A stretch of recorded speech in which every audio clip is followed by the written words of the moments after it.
Hello, the North American terrorist organization, commonly known as NATO. But the moniker is correct.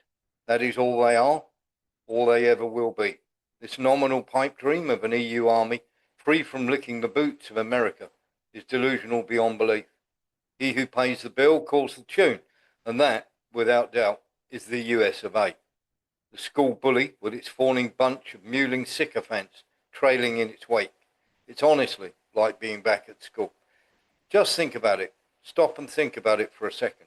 NATO is that bunch of kids sniggering in the background as America, the school bully, picks on some poor unfortunate country or kid who just wants to quietly get on with their work, indulging America with admiring looks while thanking God it's not them that are being picked on. That's NATO and its political arm, the European Union.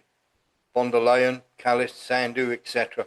are that group of bitchy non-entities who taunt or bully the new girl who just wants to fit in. The gang's all here. Starmer, Merz and Macron are the kids who took names when the teacher was absent. One of them went as far as to marry his.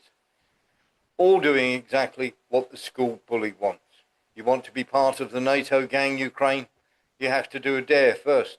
Go and pinch that kid wearing the Cossack hat on. You see, NATO have been circling around this kid for a while, poking, prodding, inching their chairs a little closer. The Cossack kid with the hat on, well, he warned you not to keep annoying him, but no one listened, because they have the school bully behind them. So desperately want to be part of the NATO crowd, Ukraine does exactly what America and NATO tell him to do, when he could have made friends instead. Then, when poor old Ukraine gets a proper spanking, is laying on the floor bleeding and moaning, the girls of NATO rant on about how beastly the Cossack kid is.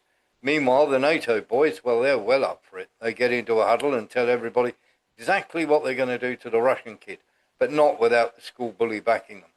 America, by this point, have seen Ukraine get the hiding of a lifetime and is beginning to have second thoughts. Meanwhile, the NATO boys and girls alternatively spend their time pleading for school bully to stay with them and not to make friends with the enemy they now fear, and telling the new kid, Ukraine, to have another go, while supporting him from the other end of the classroom. Not only that, they gave up their dinner money and pencil cases to bribe the Ukraine kid into doing it. Meanwhile, America suggests having a talk in the playground at break time and having a truce while they do it. NATO, of course, cannot believe America would do this. After all, look what they did to poor Ukraine, insisting that he should be part of the truce too. The Cossack kid, quite rightly, does not trust the school bully, who tells the hangers-on of his little alliance to sit down and be quiet.